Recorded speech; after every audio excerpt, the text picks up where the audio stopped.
नमस्कार मित्रांनो, या व्हिडिओमध्ये आपण माझी लाडकी बहीण या योजनेसाठी जे हमीपत्र भरून द्यायचे आहे ते हमीपत्र कशा स्वरूपाचं आहे आणि त्यामध्ये कोणकोणत्या गोष्टींची हमी द्यायची आहे त्याबद्दल आपण माहिती पाहणार आहोत। तर हा व्हिडिओ शेवटपर्यंत पहा मित्रांनो।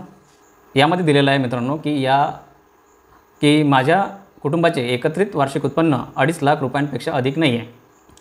दुसरा मुद्दा आहे की माझ्या कुटुंबातील कोणताही सदस्य आयकरदाता नाही आहे।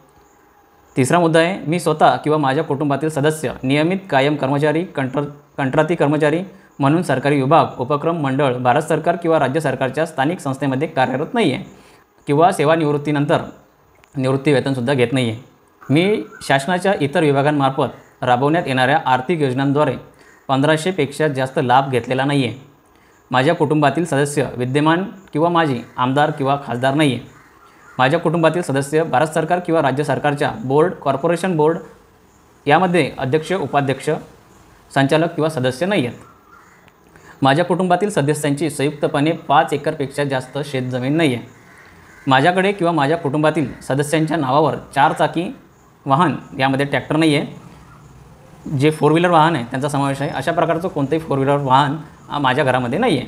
मी वरीलप्रमाणे घोषित करते की मुख्यमंत्री माझी लाडकी बहीण योजना संबंधित पोर्टल ॲपवर आधार क्रमांक प्रमाणित प्रणालीसोबत स्वतःला प्रमाणित करण्यास व आधार आधारित प्रमाणीकरण नंतर माझा आधार क्रमांक बायोमेट्रिक्स किंवा वन टाईम पिन माहिती प्रदान करण्याची सहमती देण्यास माझी हरकत नसेल।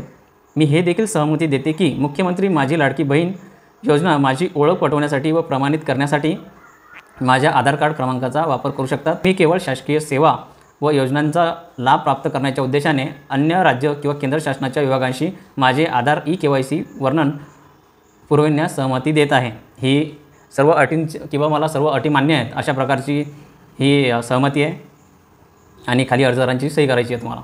अशा प्रकारे ह्या माझी लाडकी बहीण योजनेसाठी अशा प्रकारचं हमीपत्र तुम्हाला भरून द्यायचं आहे।